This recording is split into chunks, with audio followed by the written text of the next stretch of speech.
Following her through the streets, he watches from the shadows as three small figures race toward her. When the streetlight illuminates their faces, revealing eyes identical to his own, his world shatters and rebuilds in a single heartbeat. But before we dive into the full story, let me know where you're watching from and what time it is. Now, subscribe to the channel and let's get started. The crystal chandeliers of Le Bernardin cast a soft glow across the dining room as Manhattan's elite savored each morsel of exquisitely prepared seafood. In the kitchen, a controlled chaos reigned, a symphony of clattering pans, sizzling oil, and precise commands barked in English and French. Gabrielle Johnson stood in the eye of this storm, her dark hands moving with balletic precision as she arranged microgreens on a plate of poached monkfish. At 26, she was the only black woman in the kitchen, and certainly the only one from Harlem who had climbed to the position of assistant chef in one of New York's most prestigious restaurants. "Johnson, the herbs are too heavy-handed," Chef Laurent criticized, passing by her station without a second glance. "This isn't soul food." Gabrielle bit her tongue, adjusting the garnish with steady fingers. She had graduated top of her class at culinary school, had worked 16-hour days for 4 years to earn her position, yet comments like these were a daily occurrence. "Yes, chef," she replied, keeping her voice neutral even as her colleague Pierre smirked from the station beside her.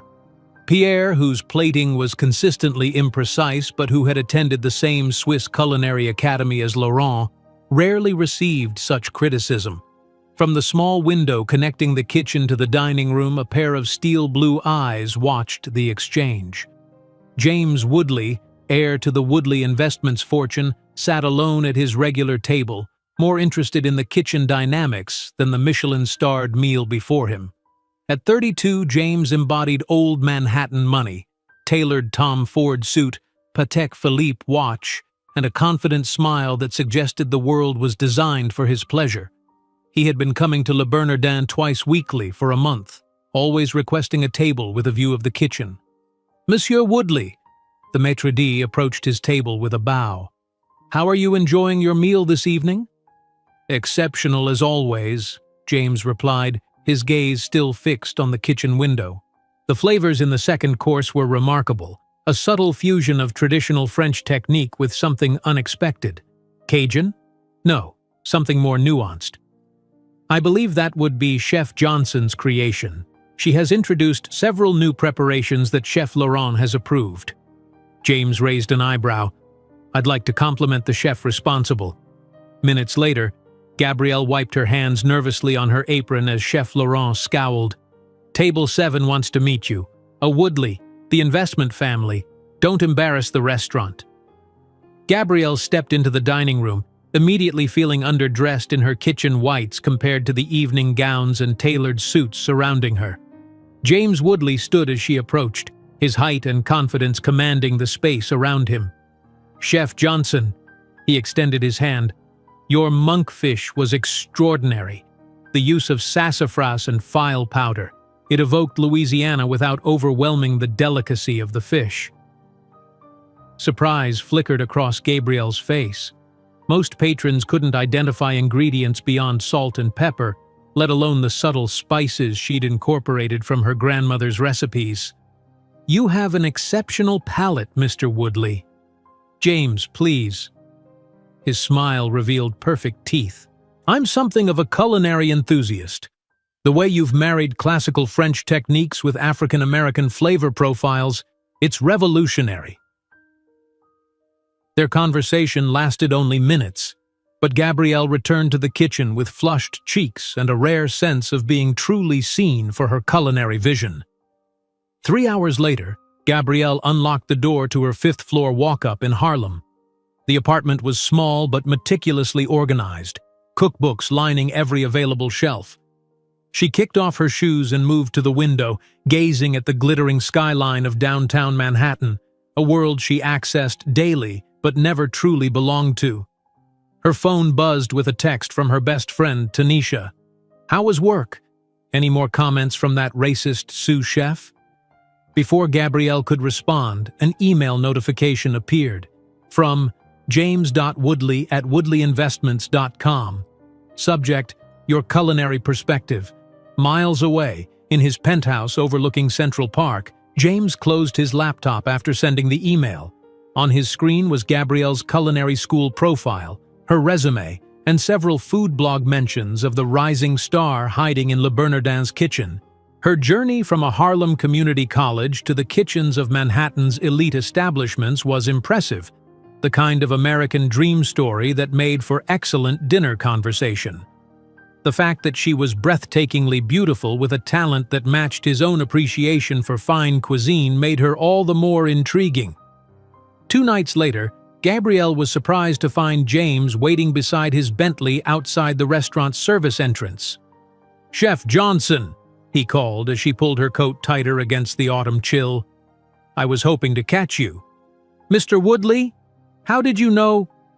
"I noticed this is where the staff exits," he explained smoothly. "I wondered if you might allow me to drive you home. It's nearly midnight, and I'd feel better knowing you arrived safely." Gabrielle hesitated. Men like James Woodley didn't offer rides to women like her without expectations. "I appreciate the offer, but I take the subway." "At least let me drive you to the station," he persisted, opening the passenger door. The leather interior glowed invitingly.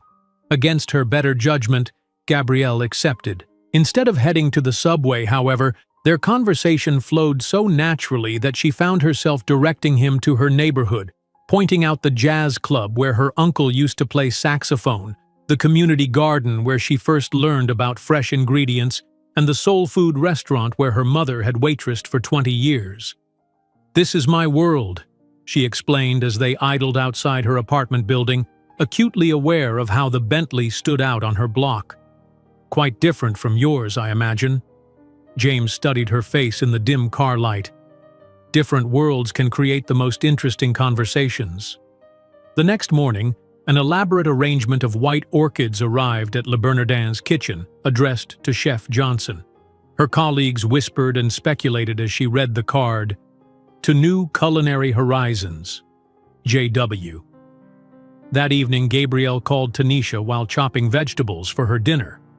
"Girl, he's James Woodley," Tanisha emphasized. "As in Woodley Tower, Woodley Financial, Woodley Foundation. That family has buildings named after them. They don't date girls from Harlem, they hire them." "It's not dating," Gabrielle protested. "He's interested in my cooking, my perspective on fusion cuisine." "Uh-huh. And I'm interested in quantum physics when I watch The Bachelor." Tanisha's skepticism came through clearly. "Just be careful. Men like that think everything has a price tag." Despite her friend's warnings, Gabrielle couldn't help the flutter in her stomach when James invited her to a private tasting at a new restaurant the following week. She wore her only designer piece, a black dress found at a consignment shop, while he arrived in what was clearly one of many custom suits. Their dinner conversation flowed from cuisine to travel, art to music. James was knowledgeable and attentive, asking about her culinary inspirations with genuine interest. He spoke of his Harvard education and world travels, but also listened when she described learning to cook alongside her grandmother. 2 weeks later, James invited Gabrielle to his penthouse overlooking Central Park. The apartment was everything she imagined: minimalist luxury, priceless art, and a kitchen that made her professional workspace look modest by comparison. On his terrace, with Manhattan glittering below them, James handed her a glass of champagne. "To breaking boundaries," he toasted. As their glasses clinked, Gabrielle felt momentarily dizzy from the altitude, the champagne, and the intensity of his steel-blue gaze. "Why me?" she finally asked. "You could dine with socialites, models, heiresses." "They bore me," he replied simply. "You create, you transform, you see possibilities where others see limitations." His fingers brushed hers as he took her glass. "Besides, I've never tasted anything as honest as your cooking." Their first kiss tasted of expensive champagne and unspoken promises. His hands were smooth against her skin, untouched by the burns and calluses that marked her years in professional kitchens. Later that night, as they shared more champagne, Gabriel asked why he always requested private dining rooms or invited her to his home rather than public restaurants. "It's for your protection as much as mine," James explained, his fingers trailing along her arm. "The culinary world is traditional, hierarchical. If they see you socializing with patrons, especially me, it could undermine your professional credibility." "And what about your world? Would they not approve of you dating a chef from Harlem?" Something flickered behind his eyes, so quickly she almost missed it. "My world is tedious and judgmental," he said carefully.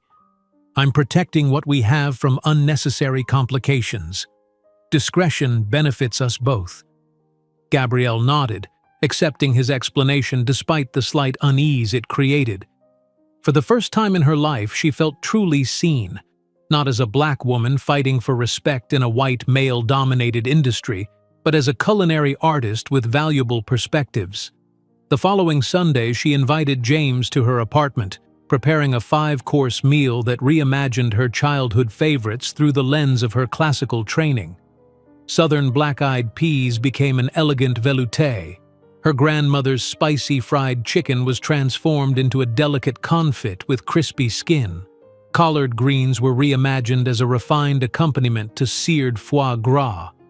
James watched her cook with fascination, occasionally helping but mostly observing her confident movements around the small kitchen. "You're extraordinary," he murmured as they ate. "You make magic in this tiny space. Imagine what you could do with proper resources." That night, as Gabrielle slept beside him on her worn sheets, James studied her face in the glow of the streetlight filtering through her window. His gaze traveled from her peaceful expression to the framed culinary school diploma on her wall, then to his cashmere coat hanging incongruously next to her chef whites. Something calculating passed behind his eyes as he tucked a strand of hair behind her ear. Her skin was warm beneath his fingertips, her breathing deep and trusting. He looked at her for a long moment, his expression shifting subtly between genuine affection and something cooler, more assessing.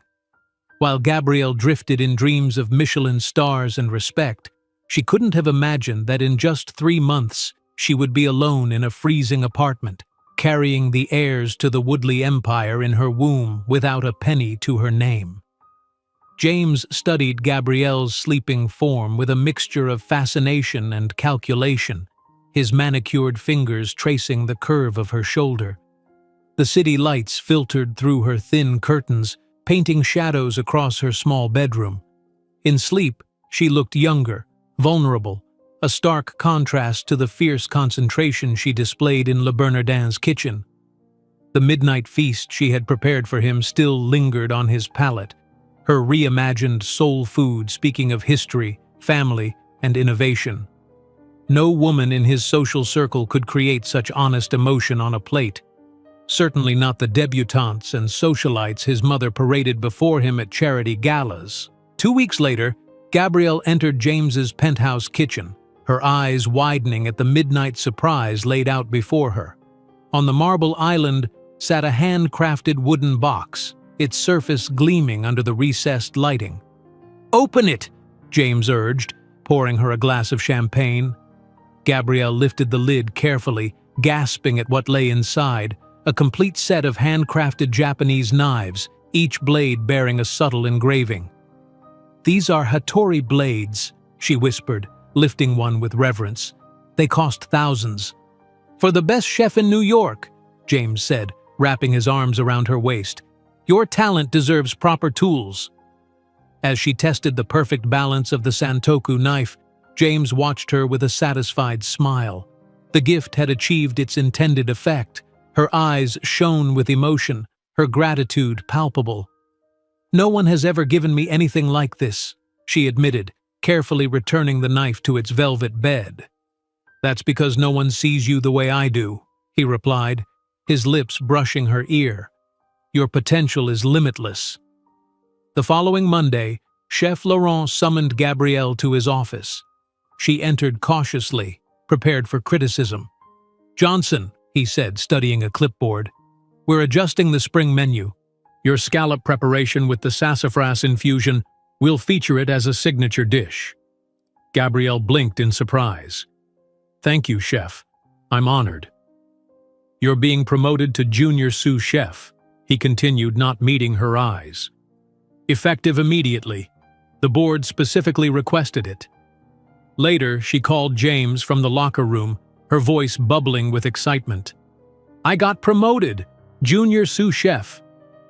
There was a pause on the line before James responded, his voice distracted. "That's wonderful, darling. Listen, I'm in the middle of something. Market fluctuations in Hong Kong. Can I call you tonight?" Gabrielle's smile dimmed slightly. "Of course. Just wanted to share the news." "We'll celebrate properly this weekend," he promised before ending the call.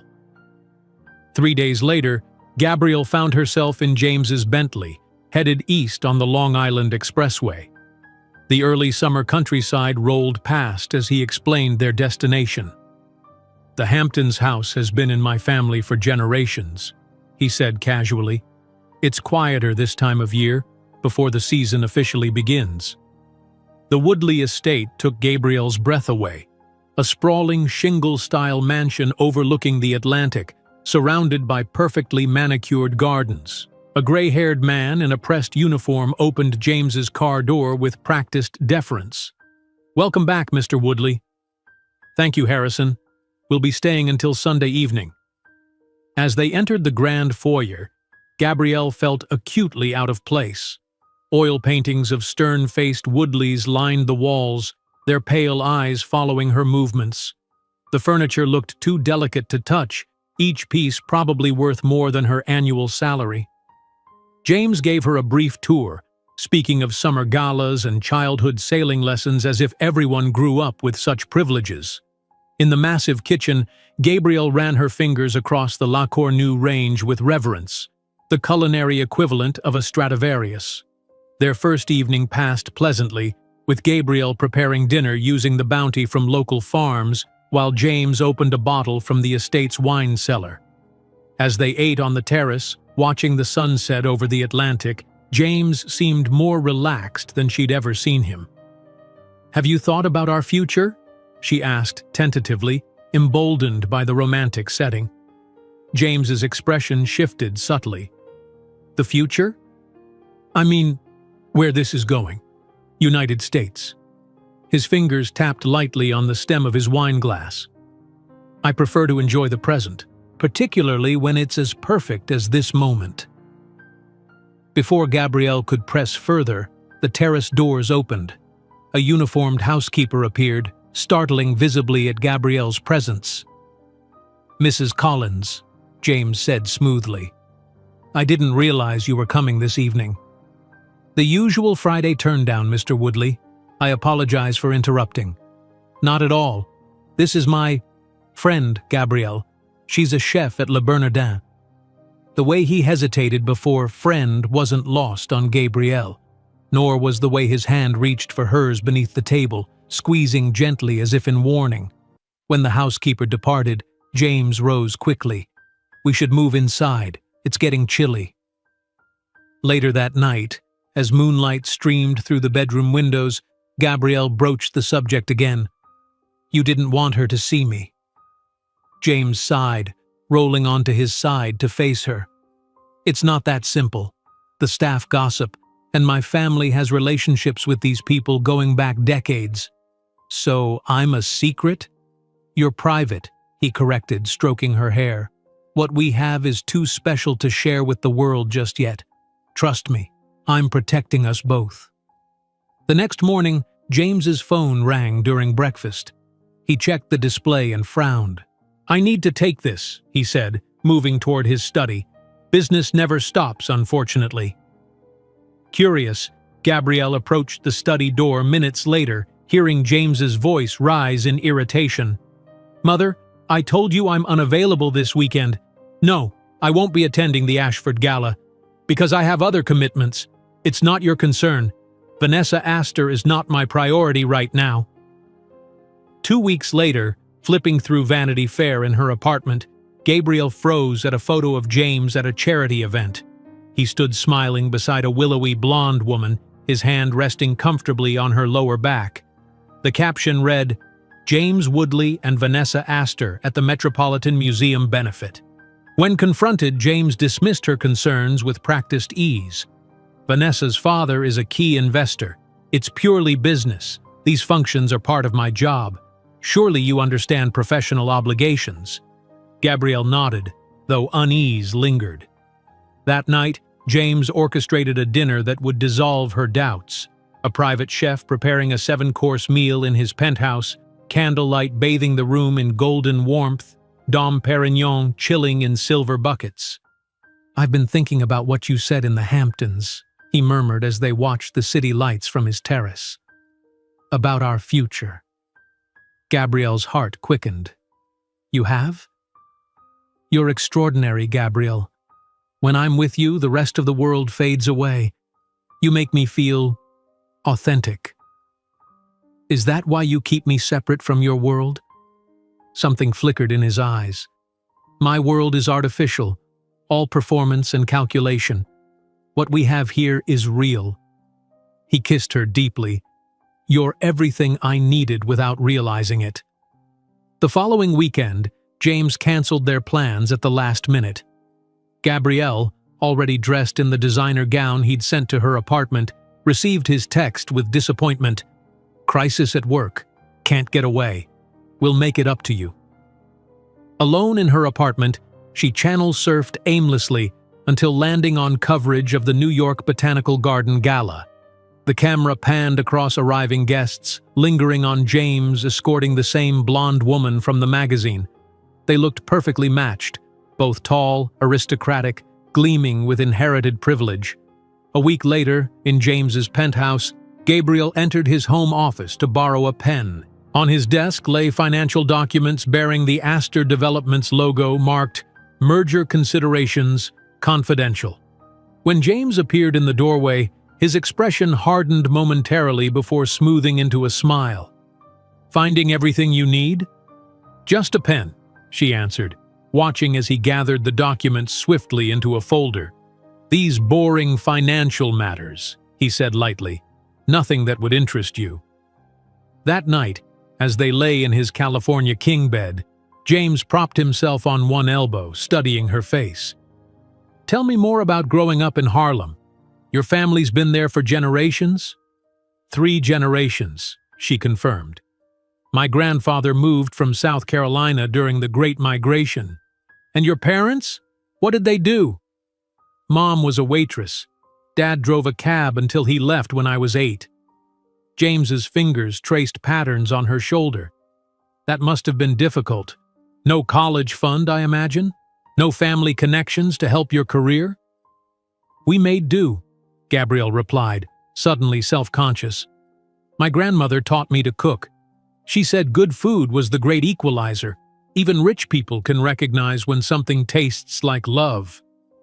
A strange smile played at James's lips. An interesting philosophy. The conversation left Gabrielle unsettled, though she couldn't articulate why. James's questions seemed innocent enough, yet something in his tone suggested he was cataloging differences rather than seeking understanding. 2 nights later, while James took a business call, Gabrielle stepped onto his terrace. Manhattan sprawled before her, a glittering promise of possibility. From this height, Harlem was just another collection of lights to the north. She imagined bringing her future children to this terrace, showing them the city from this privileged vantage point, teaching them to navigate both worlds she now straddled. Behind her, James spoke in hushed tones on his phone. "No, I haven't told her about Tokyo yet. It's only 6 months. She doesn't need to know everything. Trust me, I have it under control." In an autumn evening, gazing at the pregnancy test's positive result in her trembling hands, Gabrielle smiled with certainty that this baby would be the definitive bond uniting her world with James's, a belief that would be shattered within 24 hours. Gabrielle's heart fluttered with nervous anticipation as she meticulously arranged a selection of delicate amuse-bouches on a hand-painted porcelain plate. The kitchen of Le Bernardin stood eerily quiet at 11:30 in the evening, the usual chaos of service replaced by the soft hum of refrigerators and the occasional drip from a faucet.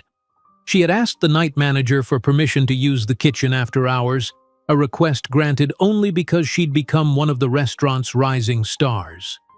The positive pregnancy test had been sitting in her purse for 2 days now. 2 days of nervous smiles, of hand pressed against her still flat stomach when no one was looking, of practicing the words she would say to James. Tonight would change everything. She smoothed the wrinkles from her chef's coat and glanced at the bottle of sparkling cider chilling in an ice bucket. No champagne. Not anymore. Not for her, anyway. James could have champagne if he wished, but she had already begun making sacrifices for the tiny life growing inside her. The heavy service door swung open, and James appeared, his custom Burberry trench coat dusted with December snowflakes. He checked his Patek Philippe watch with a slight frown. "This is unexpected," he said, unwinding his cashmere scarf. "I have a late meeting with Japanese investors at 1. I can't stay long." "I know your time is valuable," Gabrielle said, her voice steadier than she felt. But this couldn't wait. She guided him to the small table she'd prepared in the corner of the kitchen, away from the windows. A single candle illuminated the space between them, casting long shadows across the stainless steel countertops. "You've gone to some trouble," James observed, taking his seat. His eyes scanned the pristine kitchen. "Where is everyone?" "I asked for privacy," Gabrielle replied, serving the first small plate, a sea scallop with citrus and her signature sassafras foam. "I wanted tonight to be special." James sampled the dish, his appreciation evident but distracted. "It's excellent as always, but surely this could have waited for the weekend. I'm in the middle of a complex negotiation with—" "I'm pregnant, James." The words hung in the air between them. Gabrielle placed a hand protectively over her abdomen, watching James's face for his reaction. For a moment, his expression remained frozen, fork suspended halfway to his mouth, eyes fixed on hers. Then something shifted. The warmth that usually softened his features when they were alone drained away, replaced by a calculating coldness she had glimpsed only in flashes before. He set down his fork with deliberate precision. "I see," he said finally, his voice neutral. His fingers began a rhythmic tap against the tablecloth. "That's inconvenient." The word struck Gabrielle like a physical blow. "Inconvenient?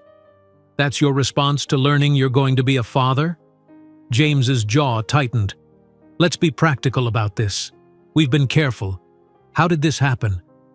"I don't know," she whispered, her prepared speech evaporating from her mind. "These things aren't always perfect. But James, I thought you might be happy. I thought we could form a family." A laugh escaped him, sharp and humorless, like glass breaking. It was a sound she had never heard from him before. "A family?"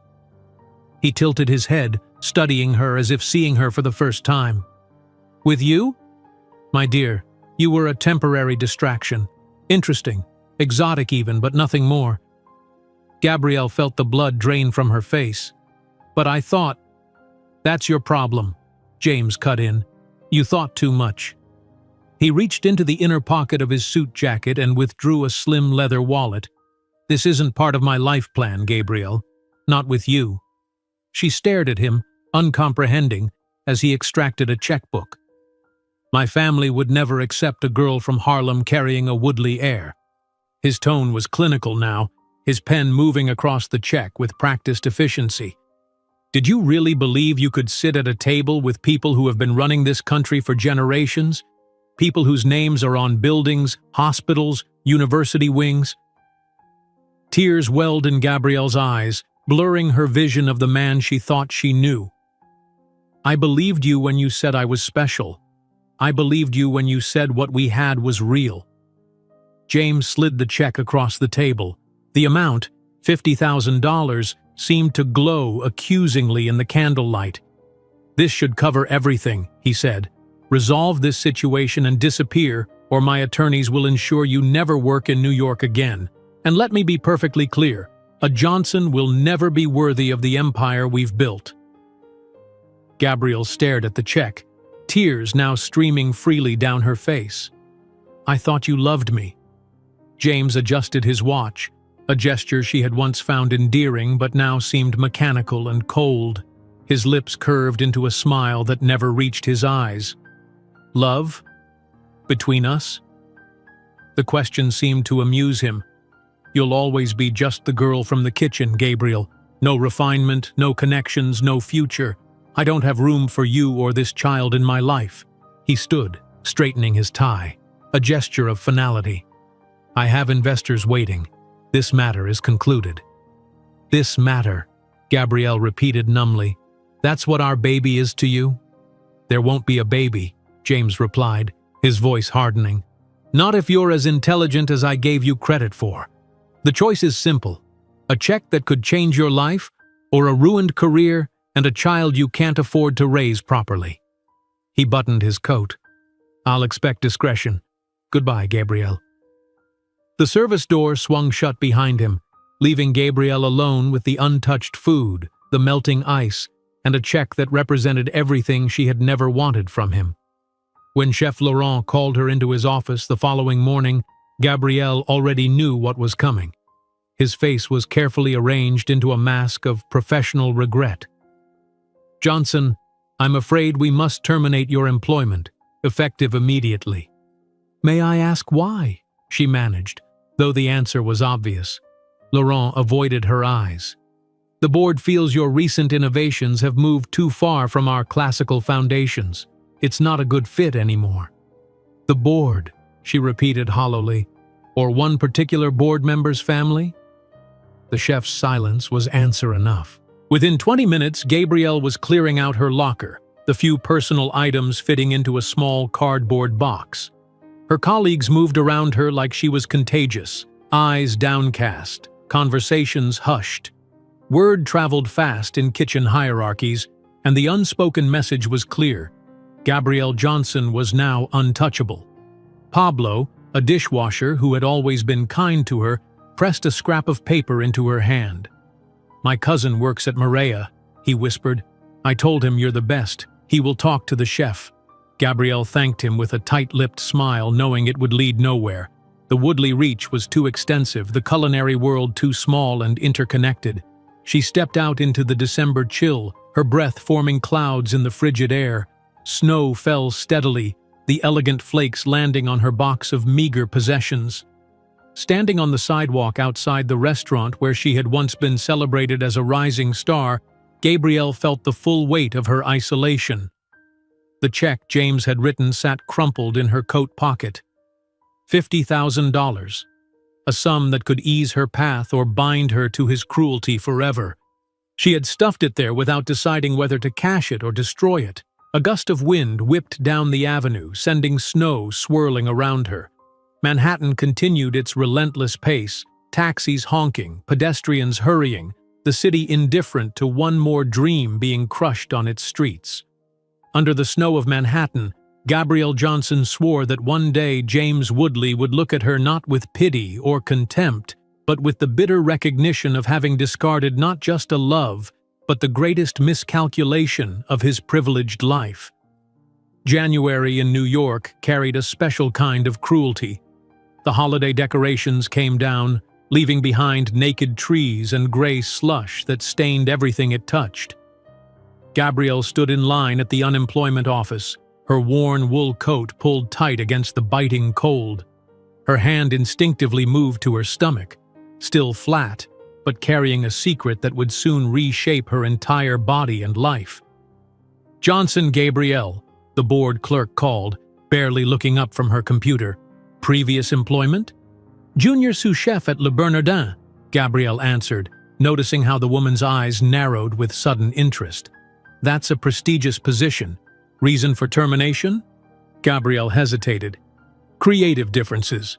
The clerk's eyes flicked to Gabrielle's hand resting on her abdomen, then back to the computer screen. The judgment was silent but unmistakable.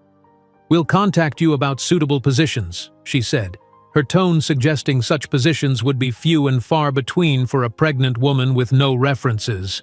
Over the next 2 weeks, Gabrielle called every restaurant contact in her network. Each conversation followed the same pattern: initial enthusiasm that cooled after they checked her references. The invisible hand of Woodley influence seemed to reach into every kitchen worth entering. Her savings dwindled rapidly. The December rent had emptied most of her account, and January loomed with its own demands. The crumpled check remained in her coat pocket, a temptation she refused to acknowledge. By February, desperation drove her to a fast food chain in Queens. The manager, a harried woman with tired eyes, didn't care about fine dining references. "Dish Pit starts at minimum wage. Night shift only. Can you start tonight?" That evening, Gabrielle stood before an industrial sink, hands submerged in caustic detergent that left her skin raw and cracked. The professional knives that had once been extensions of her creative self were replaced by rubber gloves and steel wool. The rhythmic work allowed her mind to wander, planning her next moves while her body performed the mindless labor. In her second week at the Dish Pit, a pain shot through Gabrielle's abdomen. She gripped the edge of the sink, breathing through the cramp. The night manager noticed her distress. "You okay?" "You don't look so good." "I'm fine," Gabrielle insisted, straightening. "Just need a minute." The following morning, she sat in a cramped clinic waiting room, surrounded by other women with similar worried expressions. When the nurse called her name, Gabrielle followed with leaden feet, certain she was losing her baby, the final blow in James's systematic destruction of her life. The technician squirted cold gel on her stomach and moved the ultrasound wand with practiced precision. Her eyebrows lifted suddenly. "Huh," she said, adjusting a dial. "What is it?" Gabrielle's heart pounded. "Is something wrong?" The technician turned the screen toward her. "Not wrong, just more than expected. I'm seeing 3 distinct heartbeats." "3?" Gabrielle whispered, staring at the grainy image. "Congratulations, you're carrying triplets." The world seemed to tilt on its axis. 1 baby had seemed impossible to manage alone. 3 felt like an insurmountable challenge. As the technician printed images, Gabrielle's mind raced through calculations: triple the diapers, triple the formula, triple the childcare costs. Back in her tiny Queens apartment, Gabrielle spread her bills across the kitchen table. The ultrasound images sat among past due notices and final warnings. Her meager dishwashing paycheck wouldn't cover even the most basic prenatal care for a high-risk triplet pregnancy. She extracted James's check from her coat pocket, smoothing its crumpled surface. $50,000 would solve her immediate problems. It would also be an admission of defeat, an acceptance of his valuation of their children's worth. With sudden resolve, she tucked the check back into her pocket. She would find another way. March brought more rejection letters from restaurants. One executive chef had been blunt. "I heard what happened at Le Bernardin. No one wants that kind of trouble, especially not with your condition." Desperate for additional income, Gabrielle posted flyers at community centers offering cooking lessons.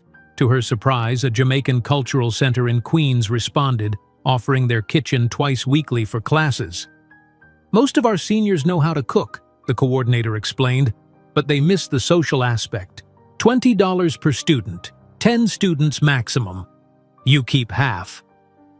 The first class was a revelation. Teaching came naturally to Gabrielle, and the elderly participants appreciated her patience and genuine interest in their own culinary traditions.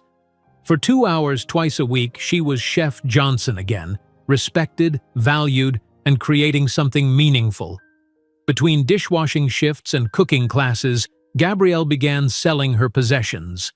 Her collection of culinary books, once her most prized possessions, went first, each volume a small heartbreak as she handed it to its new owner.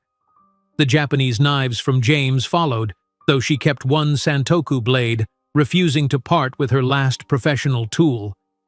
In April, during a double shift at the restaurant, the exhaustion finally caught up with her.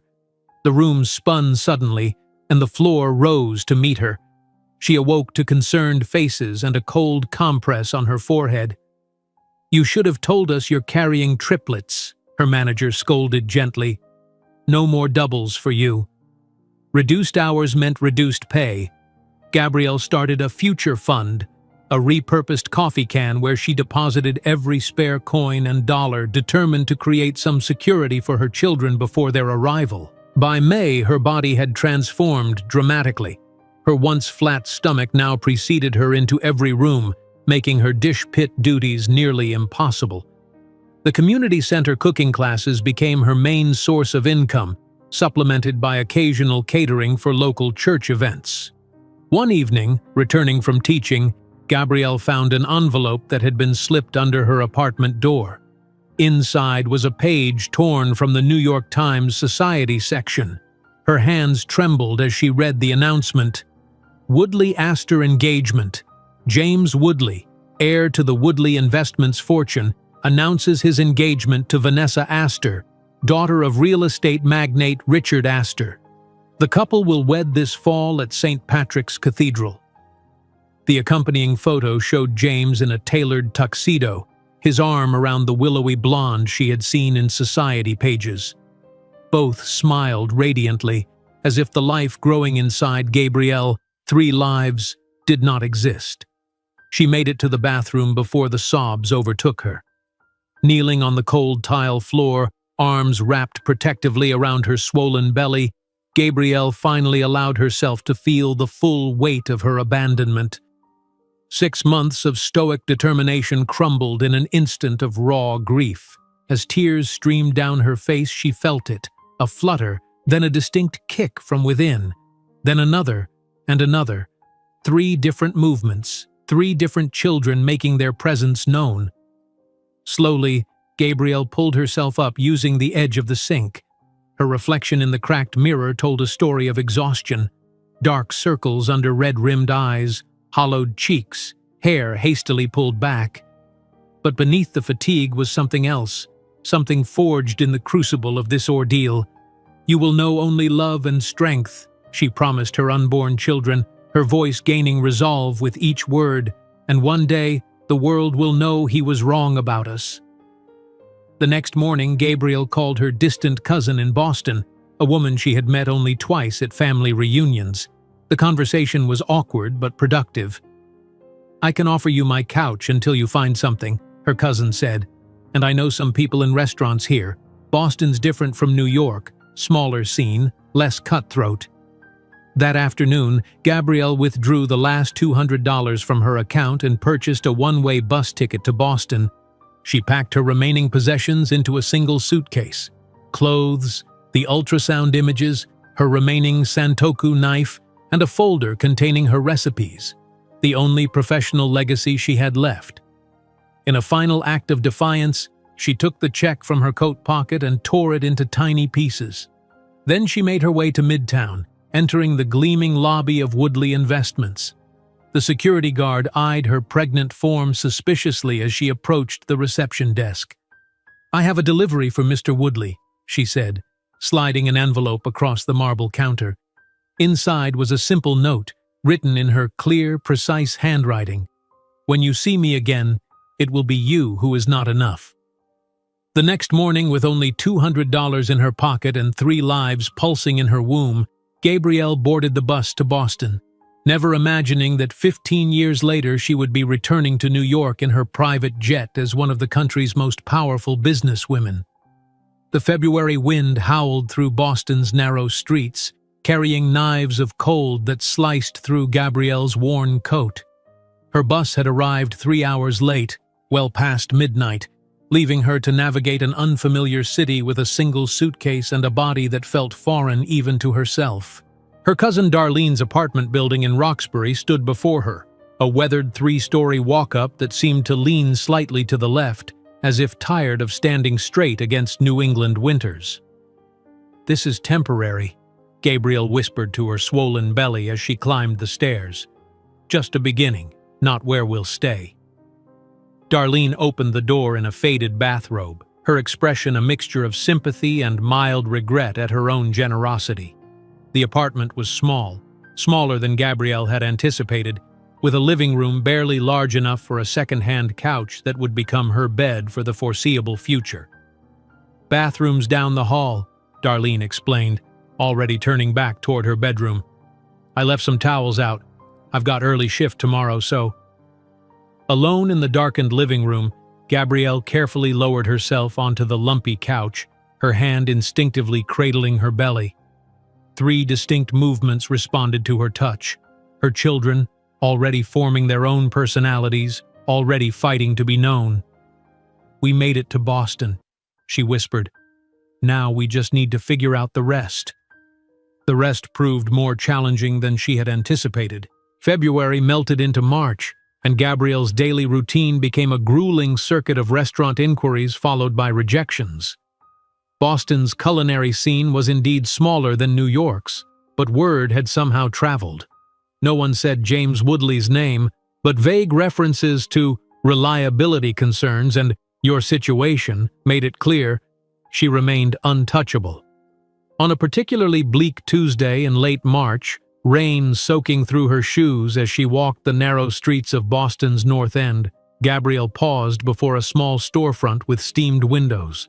A hand-painted sign read, "Sophia's," in faded red letters, and beneath it, a hastily taped notice, "Help wanted, kitchen staff." The interior was warm and smelled of garlic and tomatoes, the unmistakable perfume of an authentic Italian kitchen. Red checkered tablecloths covered mismatched tables, and family photos lined the walls. Behind the counter stood a tiny woman with steel-gray hair pulled into a tight bun, her hands flour-dusted and eyes sharp as she assessed Gabrielle. "You need work," she stated rather than asked, her Italian accent thick even after decades in America. "Yes, ma'am," Gabrielle replied, straightening despite her exhaustion. "I'm a trained chef."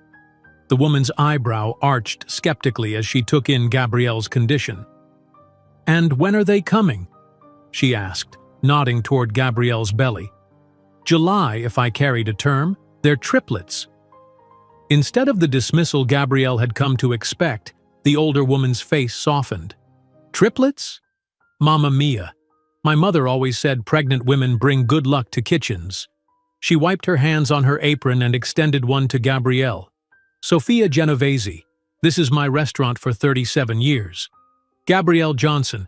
I worked at Le Bernardin in New York until—" Her voice trailed off. Sophia waved dismissively. "New York, always so impressed with itself. Here, we care about what your hands can do, not where they did it before." She gestured toward the kitchen. "Can you make sauce? Real sauce, not that watery nonsense they serve in fancy places?" For the first time in months, Gabrielle smiled genuinely.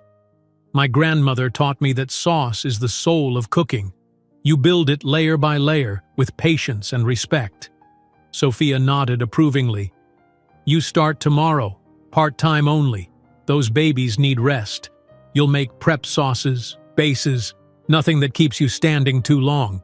The weeks that followed established a rhythm that, while exhausting, gave Gabrielle something she had lost in New York: purpose. She arrived each morning at 6, prepared stocks and sauces while seated on a stool Sophia had specially positioned, and left by early afternoon before the dinner rush began. Her pregnancy progressed rapidly, the triplets growing at an alarming rate that concerned her obstetrician. Bed rest would be ideal, the doctor advised at her 7-month checkup. "These babies are coming early, Ms. Johnson. It's just a question of how early." 2 days later, in Sophia's kitchen, a sharp pain cut through Gabrielle's lower back. She gripped the edge of the prep table, knuckles white, as liquid pooled at her feet. "Sophia!" she gasped, panic rising in her throat. "The babies! They're coming!" The ambulance ride was a blur of sirens and pain. Gabrielle, strapped to a gurney, fought against terror as the paramedic radioed ahead. Multiple birth, premature labor, 7 months gestation. In the sterile brightness of the emergency room, doctors swarmed around her, voices urgent but calm. "We need to perform an emergency C-section," the surgeon explained, already prepping. "Your triplets are showing signs of distress."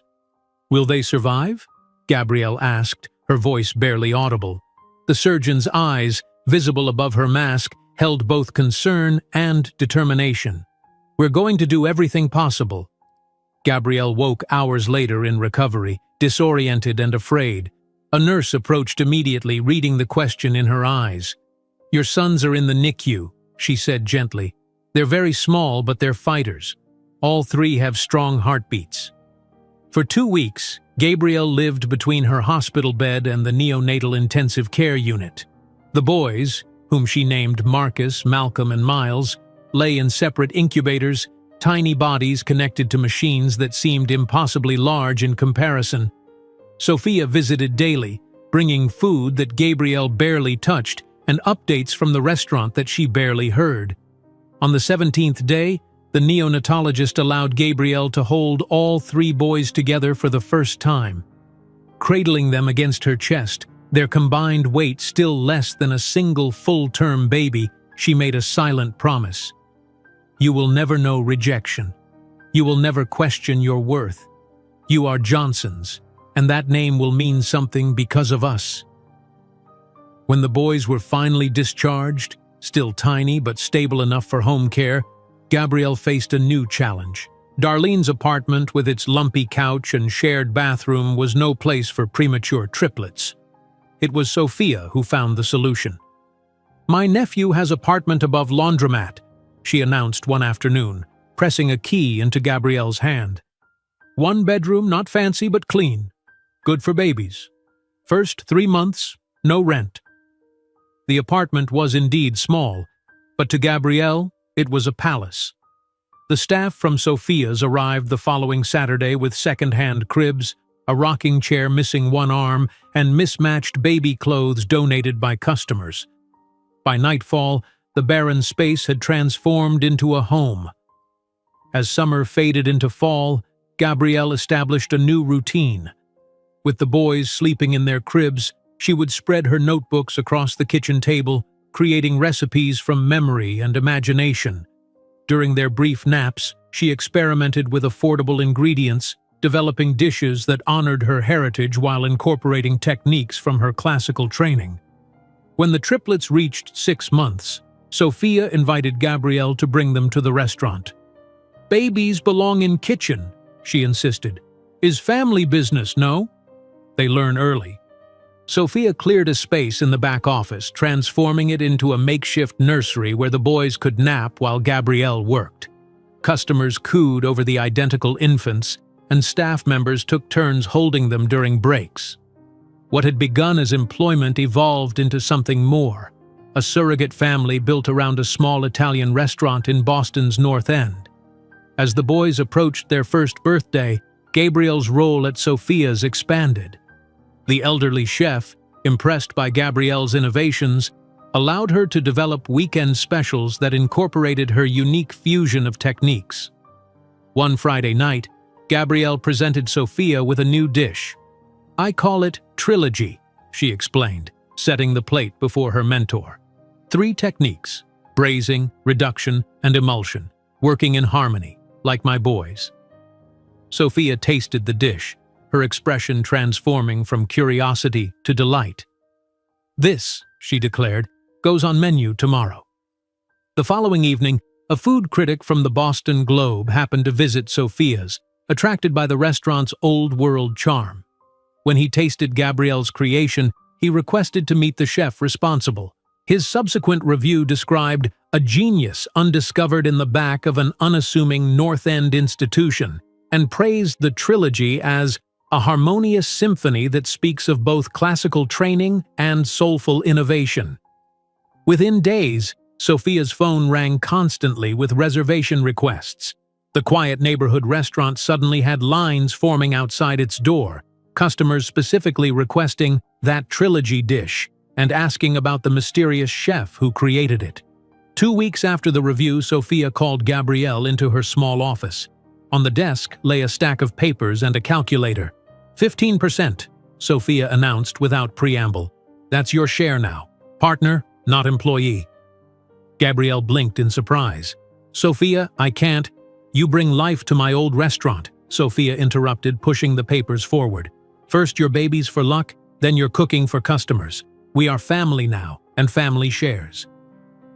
That night, as Gabrielle rocked her 3 sons to sleep in their tiny bedroom, singing softly about dreams and possibilities, she could not have imagined that the modest dish named for her children would become, in just 5 years, the name of a brand that would revolutionize American gastronomy. Sophia carefully placed the partnership agreement on the scarred wooden table, her arthritic fingers smoothing the edges with reverence. "Sign here," she instructed, tapping a wrinkled finger on the dotted line. "From today, it's no longer just Sophia's. Now it's Sophia and Trilogy." Gabrielle's hand trembled slightly as she signed. The triplets, just celebrating their first birthday the week before, gurgled contentedly in their playpen in the corner of the restaurant office. Marcus reached for a wooden spoon.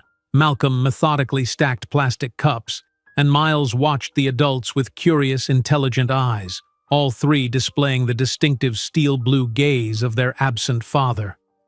"I don't know how to thank you," Gabrielle whispered, looking up at the woman who had become more than an employer, a mentor, a friend, almost a mother. Sophia waved dismissively. "Thank me by making this place famous. Thank me by showing those New York snobs what real cooking is." She glanced at the triplets. "And raise those boys to be good men. Men who stay." The early days of partnership were challenging. The boys slept in modified produce crates in the back office while Gabrielle worked, their schedule as unpredictable as the restaurant business itself. Most nights ended with her carrying 3 sleeping toddlers up the narrow stairs to their apartment, her body aching from hours of cooking and mothering simultaneously. When the triplets turned 2, Gabrielle enrolled in night classes at Boston Community College, basic business administration. After tucking the boys into bed, she would spread textbooks across her kitchen table, forcing her exhausted mind to absorb accounting principles and marketing theories. "The food is only half the business," she explained to Sophia, who questioned the need for such education. "I need to understand every aspect if we're going to grow." Growth came steadily. The Boston Globe Review had put them on the map, and Gabrielle's weekend specials kept customers returning. By the time the triplets were 3, Sophia and Trilogy had expanded its hours and doubled its staff. The boys became fixtures in the restaurant, charming customers with their identical faces and distinctly different personalities. "Mama, taste," Marcus would insist, offering Gabrielle spoonfuls of whatever he'd concocted from scraps in the kitchen. Even at 3, his palate was developing, his interest in flavors evident. Malcolm, always the observer, would sit quietly with the accountant during monthly reviews, seemingly absorbing the columns of numbers. "More money this month," he noted once, pointing to the bottom line with surprising accuracy. Miles, sensitive and artistic, hummed constantly, transforming kitchen sounds, the rhythmic chopping of knives, the sizzle of oil, the clang of pots, into melodies that stayed in everyone's heads for days. On a crisp autumn evening when the boys were 4, a sleek black car stopped outside the restaurant. A woman in an impeccable suit entered, introducing herself as Eliza Montgomery, executive chef at Rococo, one of Boston's most exclusive restaurants. "I'm here to offer you a position," she said after sampling Gabrielle's latest creation. "Executive sous chef. The salary is double what you could possibly make here." Gabrielle glanced around the homey restaurant, at Sophia instructing a new prep cook, at her sons coloring menus at the corner table, at the regular customers who knew her life story and had watched her boys grow. "I'm building something bigger," she replied, surprising herself with her confidence. "But thank you for recognizing my work." That night, after the boys were asleep, Gabrielle sketched plans in her notebook, not just for dishes, but for a future. She drew layouts for a larger restaurant, listed potential investors, calculated costs and returns. The name Trilogy featured prominently, no longer just a signature dish, but a brand in the making. The following spring, Sophia fell and broke her hip. During her recovery, Gabrielle assumed full management of the restaurant, implementing systems she'd learned in her business classes. When Sophia returned, she found streamlined operations, increased profits, and a waiting list for weekend reservations. "You should buy the building next door," Sophia suggested, watching Gabrielle juggle orders during a particularly busy service. "We need more space." The expansion into the neighboring storefront marked a turning point. Gabrielle secured a small business loan, leveraging the restaurant's consistent profits and her now completed associate's degree in business administration. The renovation doubled their capacity and added a dedicated space for the triplets, who were now 5 and starting kindergarten. The boys' first day of school was bittersweet, a milestone Gabrielle celebrated and mourned simultaneously. As she watched them enter the classroom, matching backpacks making them look even more identical, she felt a pang of both pride and sadness. "Your daddy should see you now," she whispered, too low for anyone to hear. He would realize what he missed. With the boys in school, Gabrielle focused on refining her culinary philosophy. Sophia and Trilogy began hosting special events featuring Gabrielle's unique fusion cuisine, high-level gastronomy with deep cultural roots, but at prices that made it accessible to more than just the elite. Food critics took notice, and features in culinary magazines followed. Graduation day arrived in May, the triplets now 6 years old and bursting with pride as they watched their mother receive her business degree. Dressed in matching suits that Gabrielle had splurged on, they clapped enthusiastically when her name was called. "That's our mama," Miles announced loudly to anyone who would listen. "She's the smartest, best cook in the world." As Gabrielle accepted her diploma, she scanned the crowd of families, mothers, fathers, grandparents, all celebrating together. For a brief moment, she allowed herself to imagine James sitting beside their sons, perhaps with his arm around her shoulders. The fantasy dissolved quickly. They had built a complete life without him. His absence was no longer a wound but a faded scar. The summer the boys turned 7 brought an unexpected opportunity. A group of investors, having dined regularly at Sophia and Trilogy, approached Gabrielle with a proposition.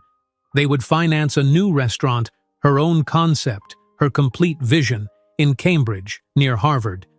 "We believe in what you're doing," explained Jonathan Hayes, the group's spokesman. "Democratizing fine dining without sacrificing quality. It's revolutionary." The meeting took place in Sophia's office. The business plan Gabrielle had been refining for years spread across the table. Sophia sat beside her, occasionally squeezing her hand in encouragement. "I would keep my partnership here," Gabrielle clarified. "This restaurant is my foundation, but Trilogy would be something different, entirely my concept."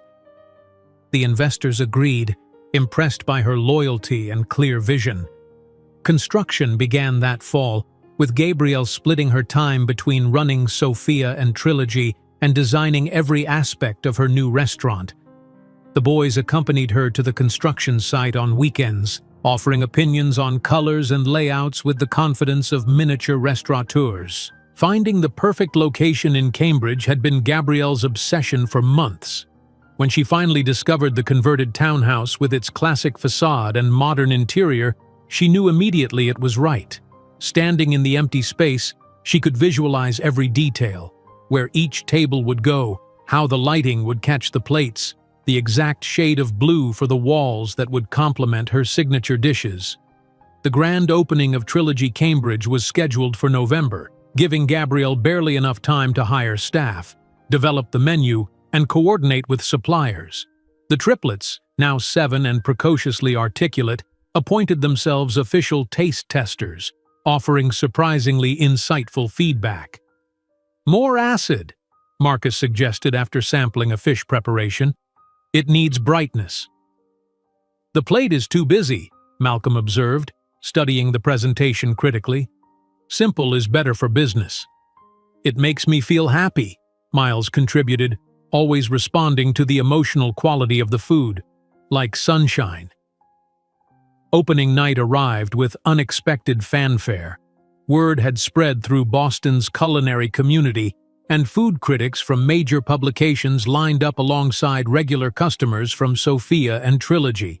The boys, dressed in miniature versions of the staff uniform, proudly handed out menus and charmed the waiting guests. Sophia, seated at the best table in the house, wiped tears as she watched her protégé command the kitchen with confidence and creativity. The elderly chef had witnessed Gabrielle's evolution from desperate pregnant refugee to culinary entrepreneur, and her pride was palpable. As the evening progressed, Gabrielle moved between kitchen and dining room, greeting guests and ensuring perfection on every plate. Her signature dish, an evolved version of the original Trilogy that had first caught the Globe's attention, received audible gasps of appreciation. Among the diners was Jerome Chang, the notoriously critical food writer for the New York Times. His presence was unexpected and nerve-wracking, but Gabrielle treated his table with the same attention she gave to all her guests. When he requested to speak with her after his meal, she approached with professional composure. "Chef Johnson," he began, his expression unreadable, "what you've created here is remarkable. Not just the food, though that is exceptional, but the entire concept. You've reinvented American gastronomy by honoring its diverse roots while elevating it to fine art." His review, published the following Sunday, described Trilogy as revolutionary and Gabrielle as the most important culinary voice of her generation. Reservations flooded in, and within months, publishers approached her about a cookbook. While the first Trilogy received its Michelin star in an office in Manhattan, James Woodley absent-mindedly flipped through Food and Wine magazine, stopping abruptly upon recognizing the familiar eyes of three smiling boys standing beside the woman he had discarded. James Woodley's hands trembled as he stared at the glossy page, coffee forgotten beside him. The article title read, "Trilogy, America's New Culinary Dynasty." But it wasn't the words that captured his attention. It was the photograph. Gabrielle Johnson, poised and confident in a crisp white chef's coat, flanked by three identical boys with unmistakable steel blue eyes. His eyes. Woodley eyes. The boys appeared to be about 7 years old, their expressions varying from serious to mischievous, but all bearing the distinctive high cheekbones and striking gaze that had defined the Woodley lineage for generations. James felt a cold weight settle in his stomach as he read the caption, "Chef Gabrielle Johnson with her triplet sons, Marcus, Malcolm, and Miles, at the opening of Trilogy Cambridge." Triplets. She had been carrying triplets. The magazine slipped from his fingers as the full impact of what he had discarded hit him with the force of a physical blow. Not just a woman he had once desired, not just a child he had rejected, but 3 sons, 3 heirs to the Woodley name who would never know him, never carry his legacy. 7 years after that cold December night in Le Bernardin, Gabrielle Johnson had proven him catastrophically wrong. In Boston, unaware of her former lover's discovery, Gabrielle strode through the bustling kitchen of Trilogy Cambridge, making final adjustments to the evening's menu. At 33, she carried herself with the confidence of someone who had rebuilt her life from ashes. Her once wild curls were now styled in a sophisticated twist, and the simple gold hoops in her ears were her only concession to adornment while working. "Chef, the Chicago investors are confirmed for next week," her assistant noted, falling into step beside her. "They want to discuss expansion opportunities in the Midwest." Gabrielle nodded, mentally calculating timelines and possibilities. Chicago represented more than just another restaurant. It was a strategic foothold in a new region, a chance to bring her culinary philosophy to a different audience. "Prepare the full presentation package," she instructed, "and make sure the triplets' schedule is clear. I want them to join us for the final dinner." The boys were now 10, growing as rapidly as her business empire. That evening they sat at what the staff called the family table, a special corner in the restaurant where they completed homework while occasionally sampling new dishes Gabrielle wanted to test. "Mom, what do you think of this logo?" Malcolm asked, pushing a carefully drawn design across the table. The oldest by 3 minutes, Malcolm had already shown a remarkable aptitude for business, his mathematical mind constantly analyzing opportunities and efficiencies. Gabrielle studied the sketch, a stylized T that cleverly incorporated three distinct elements. "It's elegant," she observed. "Simple but meaningful. For the product line?" Malcolm nodded seriously. "I think it works better than the current design, more recognizable on smaller packaging. The Trilogy product line, premium sauces, specialized spice blends, and imported olive oils, had begun as a small side project 2 years earlier. Now it generated nearly 20% of the company's revenue, with distribution in specialty food shops across New England. Marcus leaned over to examine his brother's design. "It needs color," he decided, already the artistic authority among the three. "Maybe that deep blue you use in the restaurant?" Miles, absorbed in a book about classical composers, looked up long enough to offer his perspective. "It should be musical somehow. Logos should make you feel something." Gabrielle smiled at their easy collaboration, each bringing their distinct personality to a shared challenge. They had grown into thoughtful, creative boys, secure in their identities despite the absence of a father. 2 months later, Gabrielle sat across from Lawrence Whitman, CEO of Meridian Capital, in her sleek office overlooking Boston Harbor. The expansion plans for Trilogy Chicago lay between them, alongside a contract offering $8 million for 60% ownership of her company. "This is a generous offer," Whitman said, tapping the document. "You'd maintain creative control while we handle the business side. It's the perfect solution for a chef who wants to focus on culinary excellence rather than balance sheets." Gabrielle leaned back in her chair, studying the man whose firm had acquired and subsequently homogenized 3 other chef-driven restaurant groups in the past 5 years. "This isn't just a business, Mr. Whitman," she replied, her voice calm but firm. "It's our legacy. My sons and I built this from nothing, and we're not interested in becoming another interchangeable upscale dining experience in your portfolio." Whitman's smile tightened. "Ms. Johnson, the restaurant industry is brutally competitive. Even successful concepts can fail without proper capitalization and management." "I'm well aware of industry realities," Gabrielle countered. "I've managed to secure financing for 3 restaurants and a product line while raising triplets as a single mother. I believe my management skills are sufficient."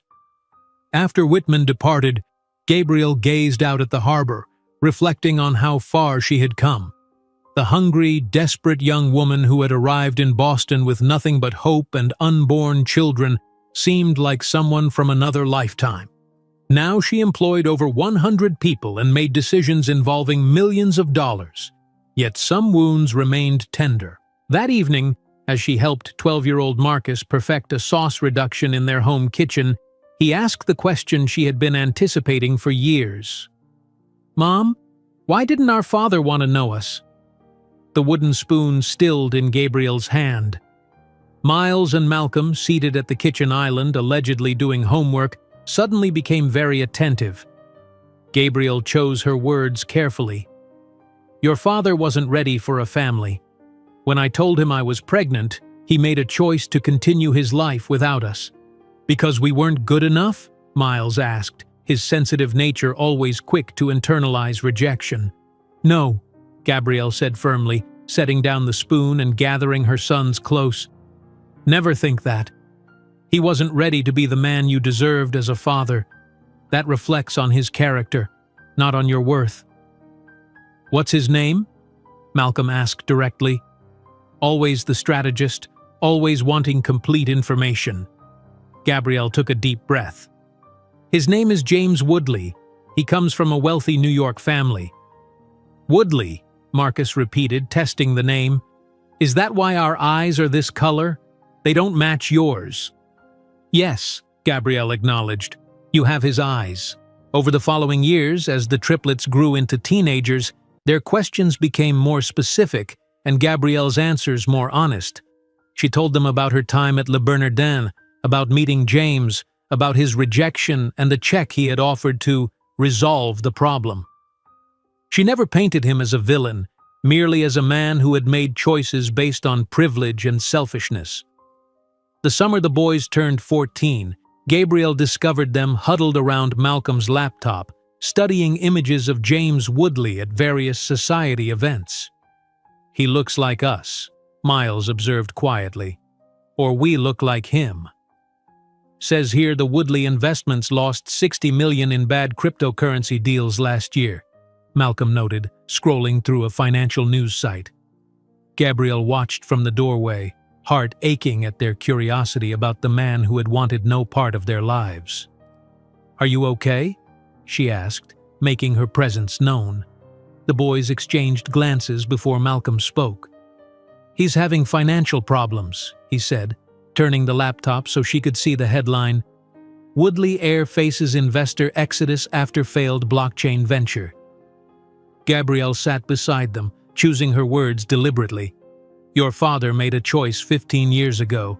He decided that his name, his position in society, was more important than acknowledging you. That choice defined him, not you." "Would you ever want us to meet him?" Marcus asked. "That would be your decision when you're adults," Gabrielle replied honestly. "But know this, he chose not to be part of our lives, but that never defined who you are or what you could become." In March of the triplets' 15th year, Gabrielle moved her family into a luxurious penthouse overlooking Boston Harbor, a symbolic ascension from the tiny apartment above Sophia's where they had begun. The boys now attended an elite private school, their natural talents nurtured by the best teachers. Malcolm excelling in mathematics and economics, Marcus winning regional culinary competitions, and Miles preparing for summer auditions at prestigious music conservatories. That evening, as Gabrielle reviewed architectural plans for the Tokyo expansion, her assistant interrupted with exciting news. "The Food and Wine Committee just called. You've been selected as Chef of the Year. The awards ceremony is in Chicago next month." Gabrielle's mind immediately went to her sons. "The boys have exams that week. The ceremony's on Friday night. They could fly out after school." Gabrielle smiled, already imagining her sons beside her on stage. "Book it. I want them there with me. They're as much a part of this journey as I am." That night, in her elegant master bedroom, Gabrielle finalized her acceptance speech while trying on the custom gown she would wear, a sophisticated design in deep blue created by a young designer from Harlem, whom she made a point of supporting. As she packed her suitcase, Gabrielle had no idea that thousands of miles away, James Woodley was anxiously checking the guest list for the same event, desperate for new connections that might save his collapsing investments after a series of disastrous decisions. Destiny, that force which had so cruelly separated them 15 years earlier, was now arranging their reunion on the same stage, she as the rising star, he as the shadow of a declining empire. The grand ballroom of the peninsula. Chicago glimmered under the soft glow of crystal chandeliers, transforming the space into a cathedral of culinary excellence. White-gloved servers glided between tables draped in ivory linen, offering flutes of Krug Grand Cuvée to guests who represented the pinnacle of America's food world. Renowned chefs, influential critics, and culinary entrepreneurs mingled in a carefully choreographed dance of networking and celebration. In a private preparation room adjacent to the ballroom, Gabrielle adjusted the collar of Malcolm's jacket, her fingers lingering on the expensive fabric. "Remember," she told her sons, "you belong here. This isn't just my achievement. We built Trilogy together." The triplets stood before her, 15 years old and already displaying the poise of young men rather than teenagers. Malcolm's analytical eyes surveyed the room with calculated interest. Marcus fidgeted with his cuffs, eager to sample the culinary offerings awaiting in the main hall. Miles, ever sensitive to atmospheres, absorbed the energy of the approaching moment. "We know, Mom," Malcolm replied, straightening to his full height, already nearly matching Gabriel's in her heels. "We've been preparing for this our whole lives." Gabrielle swallowed the emotion threatening to overflow. These remarkable young men, once tiny premature babies fighting for life in Boston hospital incubators, now stood on the precipice of extraordinary futures.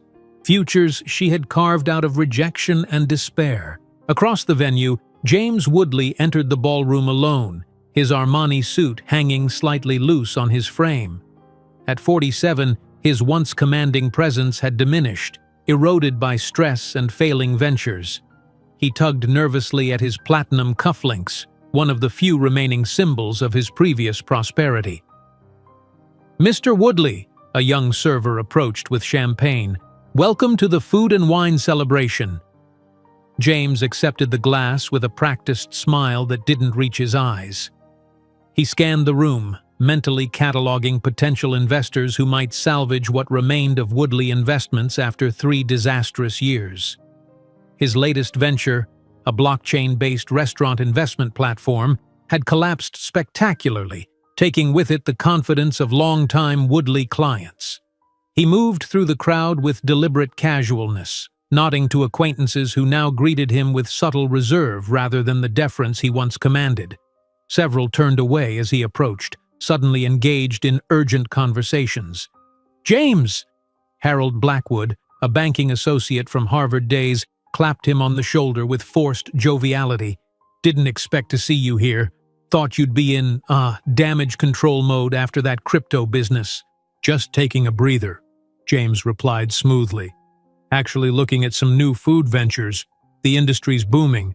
Perhaps we could discuss—" "Oh, I think they're starting," Harold interrupted, gesturing toward the stage. "Should find my seat." James watched him retreat, the subtle snub stinging more than outright rejection. He took a larger swallow of champagne than intended, feeling the expensive bubbles burn down his throat. The lights dimmed slightly as the event director approached the podium. "Ladies and gentlemen, please take your seats for the presentation of tonight's honoree, the visionary behind the Trilogy Revolution, Chef Gabriel Johnson." The crystal flute slipped from James's suddenly nerveless fingers, shattering against the marble floor in a spray of champagne and glass.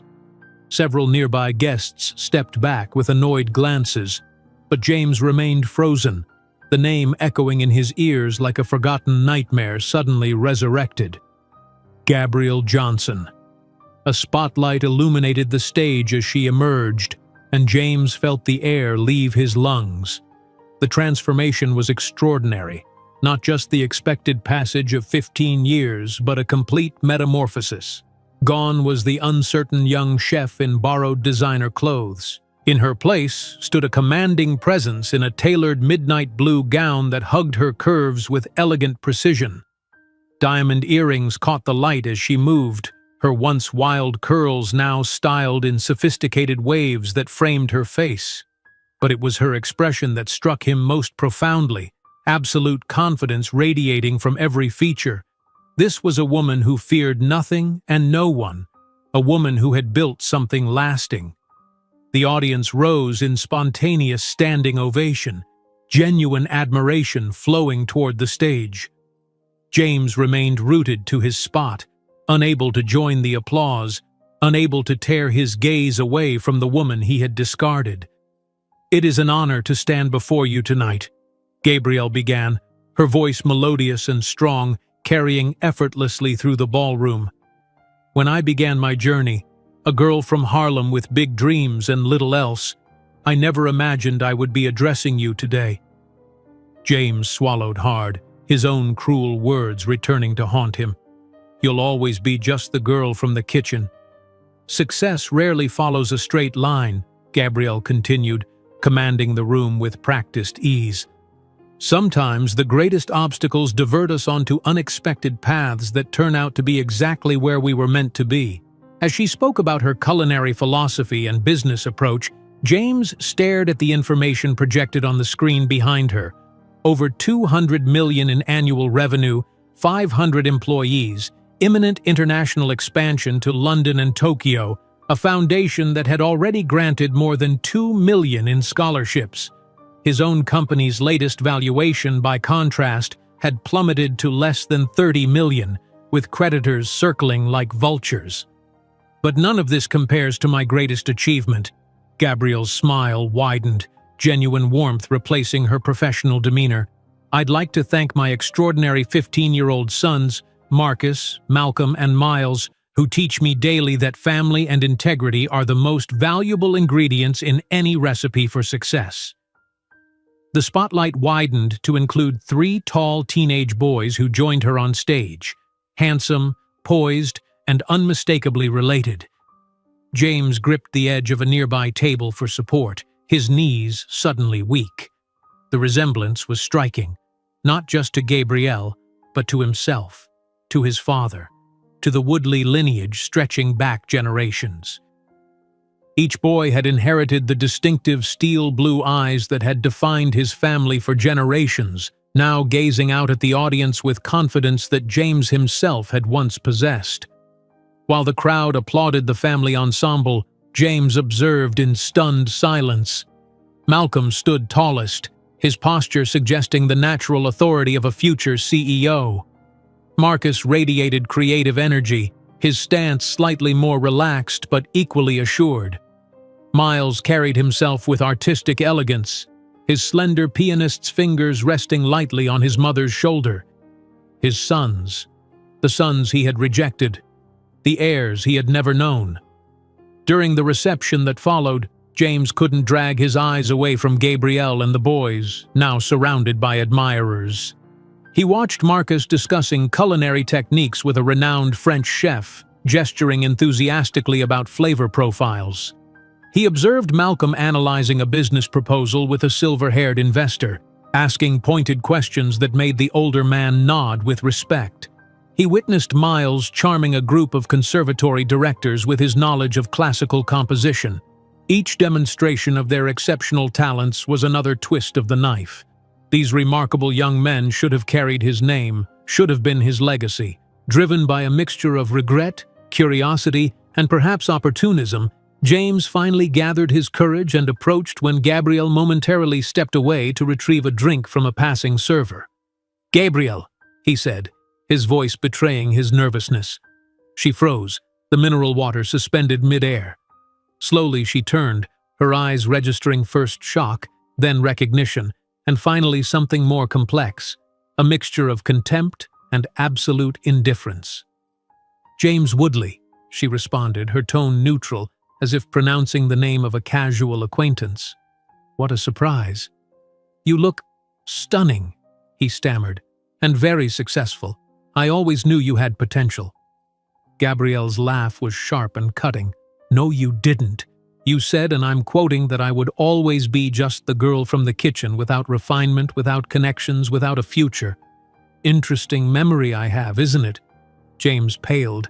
"I was young, arrogant, stupid, and now you're what? Old, arrogant, and stupid." Gabrielle took a sip of her water, perfectly composed. "I heard Woodley Investments is experiencing difficulties. Something about risky cryptocurrency investments? Fascinating how the wheel turns." Before James could respond, Malcolm approached.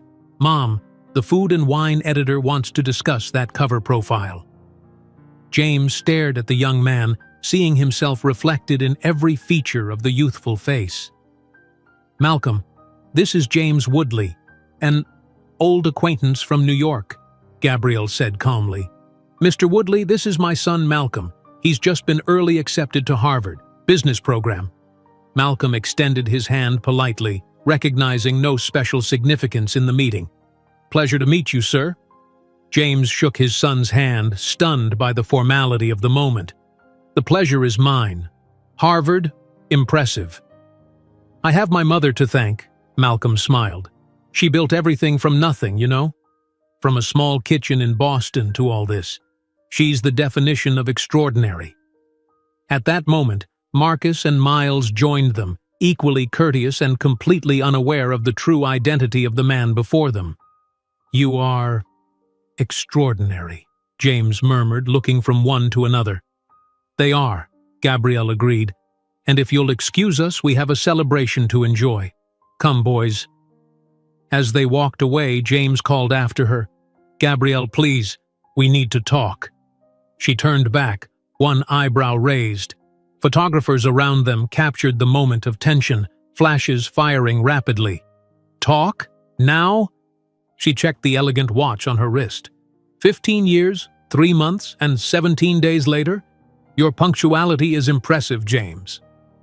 The murmuring in the room grew as more people noticed the intensity of their interaction. "They're my sons," he said, low enough that the boys couldn't hear, but loud enough for nearby guests. Silence spread like a wave. Gabrielle maintained absolute composure, while James's face revealed every emotion. "No," she answered clearly. "They're my sons. You're just the man who gave me a $50,000 check to solve the problem. Remember? But don't worry, I tore up the check. Some problems are worth keeping." While the world around continued to move, two people remained frozen in time. She, holding an empire built with determination. He, holding only the ruins of what he had inherited. And between them, three young men who represented both the past and the future that James Woodley had thrown away. The words hung in the air like shards of glass. James stood frozen, the color draining from his face as Gabrielle's declaration reverberated through the now silent ballroom.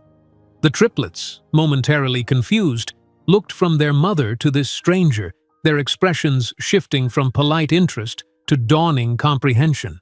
"What is she talking about?" Miles asked, his artistic sensitivity immediately detecting the underlying tension. James looked at the boys, his eyes pleading. "I'm your—" "A man who made a terrible error in judgment," Gabrielle interrupted, her voice now trembling with contained emotion. "A man who looked at a talented chef from Harlem and decided she wasn't worthy of his precious Woodley name. A man who's realizing, 15 years too late, what he threw away." The entire room had fallen silent, all eyes fixed on the unfolding drama. Restaurant critics, celebrity chefs, and culinary investors stood motionless, cocktails and canapés forgotten as they witnessed what was quickly becoming the most talked-about moment in food and wine gala history. "You're our father?" Marcus asked directly, his intelligence quickly connecting the dots. James nodded, unable to form words. "The father who never wanted to know us? Who said Mom had no future?" Malcolm added, his tone analytical but cutting. "The one who left her pregnant and alone in New York?" Miles completed, tears glistening in his eyes identical to the man standing before them. James found himself surrounded by the consequences of his actions, exposed not only to the sons he had never known, but to the social and business elite gathered at the event. "I've changed," he whispered desperately. Gabrielle smiled sadly. "No, James, you went bankrupt. That's not the same thing."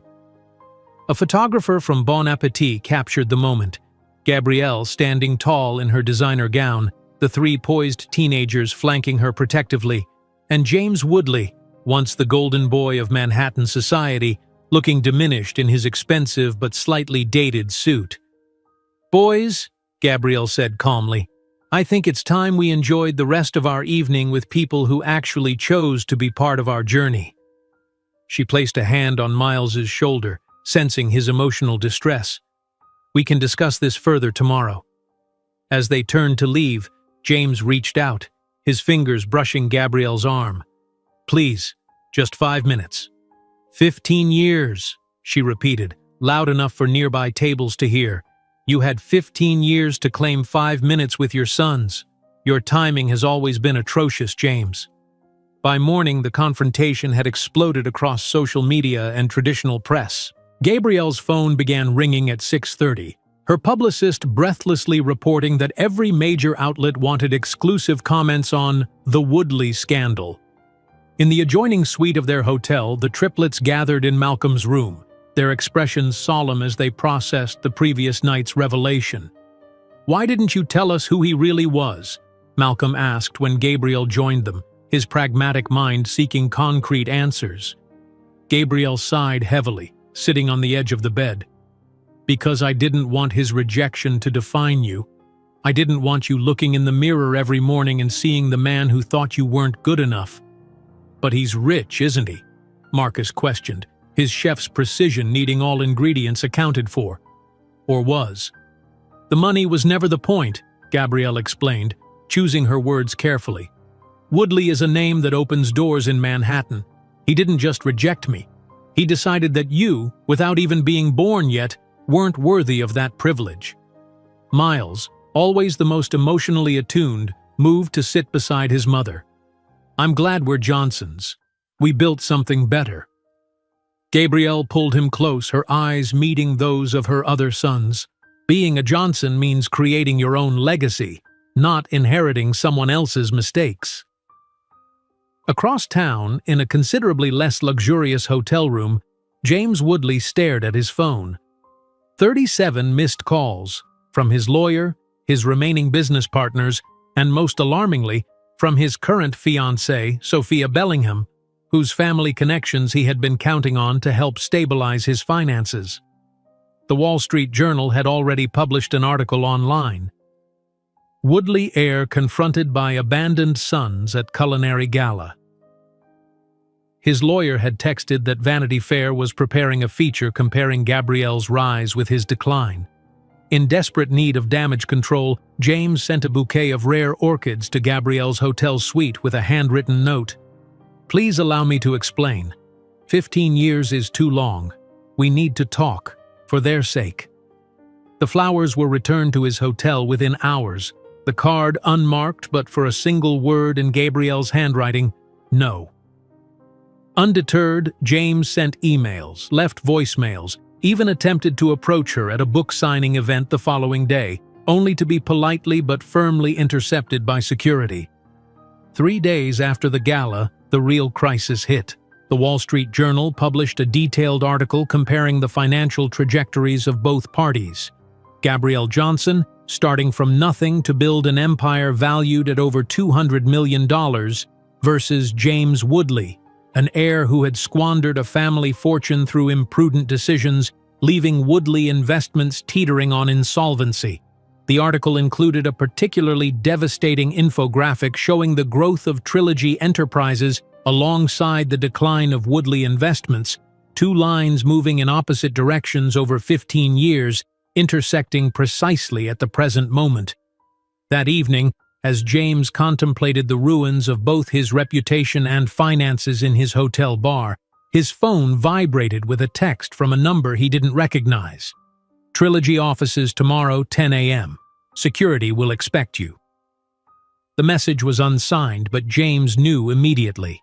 For the first time in days, he felt a glimmer of hope. The Trilogy Chicago offices occupied the top floor of a sleek downtown building. James arrived 15 minutes early, his Zegna suit, one of the last remaining from better days, freshly pressed. The receptionist led him to a minimalist conference room where 3 identical teenagers waited, their expressions guarded and appraising. "Mr. Woodley," Malcolm spoke first, clearly the designated leader. "We appreciate you coming." "Thank you for seeing me," James replied, his voice catching slightly as he took in the sight of his sons up close. "I've been hoping—" "This isn't for you," Malcolm interrupted, his tone businesslike. "We made this decision for ourselves. Mom doesn't know we contacted you." James nodded, suddenly understanding. "She didn't want you to meet me." "She said it would be our choice when we're adults," Marcus explained. "We decided we couldn't wait. We have questions that need answers." For 2 tense hours, the triplets methodically interrogated their biological father, not about feelings or apologies, but about medical history, hereditary traits, and the Woodley genealogy that was technically part of their heritage. "Any history of heart disease?" Malcolm asked, making notes on a tablet. "Grandparents' cause of death?" Marcus followed up. "Are there musicians in your family?" Miles inquired, the first question that seemed personally meaningful to him. James attempted repeatedly to express remorse, to offer financial compensation, even suggesting that the boys might consider adopting the Woodley surname to preserve the legacy. Miles laughed first, a sound so similar to James's own that it startled him. "Preserve which legacy? The almost bankrupt company?"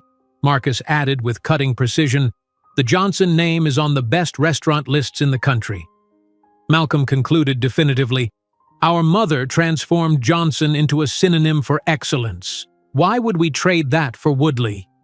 Each word was a blow, each rejection a mirror of what he had done 15 years earlier. James realized with growing despair that his sons had inherited their mother's resilience and none of his entitlement. When Gabrielle finally entered the room, James was emotionally devastated, not just by the rejection, but by the understanding that his children had inherited their mother's perspicacity and no need for him whatsoever. "Are you satisfied now?" she asked calmly, her expression unreadable. "Gabrielle, please," James implored. "I want to be part of their lives. I can offer connections, opportunities." "What connections, James?" She smiled without humor. "Half of Wall Street won't take your calls now. And opportunities? Malcolm has 3 Ivy League universities competing for him. Marcus just won Young Chef of the Year. Miles will audition for Juilliard next month." James looked at his sons, desperately searching for some opening, some need he could fulfill. "I can be a father to them." 15 years too late, Gabrielle responded. "They don't need a father. They needed one when you abandoned us. Now? They're exceptional young men, formed with values you clearly don't possess." The final blow came when James, desperate, offered, "I could invest in Trilogy. I still have some funds, international contacts." Gabrielle laughed genuinely for the first time. "James, my financial director turned down 3 acquisition offers last week, including one for $350 million. We don't need your money. In fact," she discreetly checked her watch, "I have a video conference in 5 minutes with Tokyo investors about our Asian expansion." When all 4 Johnsons stood simultaneously, a quartet united by appearance and purpose, James finally comprehended the magnitude of his loss. It wasn't just a family he had rejected, but an entire legacy. "What if I really have changed?" he asked, one final desperate attempt. Gabrielle studied him for a moment, as she would an ingredient of questionable quality. "Then prove it. Not to us. We don't need that proof. Prove it to yourself, by becoming someone better than the man who abandoned us." While the flashes of cameras captured the moment when the Johnson Empire confronted the Woodley Empire, no one could predict that the next day's headlines would not only destroy James's reputation, but also open doors for an even more intimate and devastating confrontation. The headlines exploded across both traditional and social media by dawn. Woodley heir confronted by abandoned chef and sons dominated the news cycle, complete with dramatic photos capturing James's shell-shocked expression contrasted with Gabrielle's composed dignity. As morning shows dissected the confrontation, Americans awakened to a modern Cinderella story with a twist. The princess had saved herself and built a castle while the prince lost his kingdom. James awoke to a hotel phone ringing incessantly. 37 missed calls on his cell phone flashed on the screen beside empty whiskey glasses. His lawyer, Richard Stern, sounded uncharacteristically flustered when James finally answered, "It's everywhere, James. Every outlet. This couldn't have come at a worse time with the SEC investigation pending. Blackstone is pulling out of the real estate deal, and Sophia's father just called demanding the return of the engagement ring." James pressed his palm against his throbbing temple. "Sophia called off the engagement?" Her exact words were, "I won't be stepmother to children older than my Birkin collection. The press is camped outside your apartment. Stay where you are." Across town, in her penthouse suite, Gabrielle sat surrounded by her sons, fielding calls from her executive team. The boys appeared subdued, processing the previous day's confrontation. "The stock is up 12%, her CFO reported. "Apparently your life story is driving interest in the brand. Good Morning America wants an exclusive." "Decline politely," Gabrielle instructed. "This isn't a marketing opportunity, it's our life." She ended the call and turned to her sons. "How are you feeling this morning?" The triplets exchanged glances before Malcolm spoke. "We've been talking, Mom. We want to meet him again, not for him, but for us." Gabrielle felt her stomach tighten. "Are you sure?" "He abandoned us. He said horrible things." "We know," Marcus replied, "but we need to understand our own history, the full picture." Miles nodded. Even the ugly parts belong to us. Studying their faces, so similar to the man who had broken her heart, Gabrielle recognized the determination she had instilled in them. "All right. On your terms, not his." James's trembling fingers struggled with his tie as he prepared for the meeting at Trilogy Chicago. Despite everything, hope flickered. A chance to connect with his sons, perhaps salvage something from the wreckage of his life. The Wall Street Journal article comparing their financial trajectories lay crumpled on the hotel room floor, its infographic a brutal visualization of their divergent paths. The Trilogy offices exuded understated elegance, modern without being cold, sophisticated without pretension. James was led to a conference room where the triplets waited, their expressions neither hostile nor welcoming. For 2 hours, they questioned him about medical history, hereditary traits, and the Woodley genealogy. "Any heart conditions?" Malcolm asked clinically. "No, but my father had high blood pressure," James replied, desperate to move beyond medical cataloging. "Boys, I want you to know how sorry I am. If I could go back—" "We're not interested in hypotheticals," Malcolm interrupted. "What about stroke? Alzheimer's?" James felt like a specimen being dissected. "My grandfather lived to 92 with all his faculties. Listen, I know I have no right to ask, but I'd like to be part of your lives going forward. Perhaps you could consider taking the Woodley name, to preserve the legacy." Miles laughed first, the sound so reminiscent of James's own that it startled him. "Preserve which legacy? The almost bankrupt company?" Marcus added with surgical precision. "The Johnson name is on the best restaurant lists in the country." Malcolm delivered the final blow. "Our mother transformed Johnson into a synonym for excellence. Why would we trade that for Woodley?" Each rejection mirrored what he had done 15 years earlier. James realized with mounting despair that his sons had inherited their mother's resilience and perspective, not his entitlement. When Gabrielle entered, her tailored navy suit projecting authority and success, James felt the full weight of his miscalculation.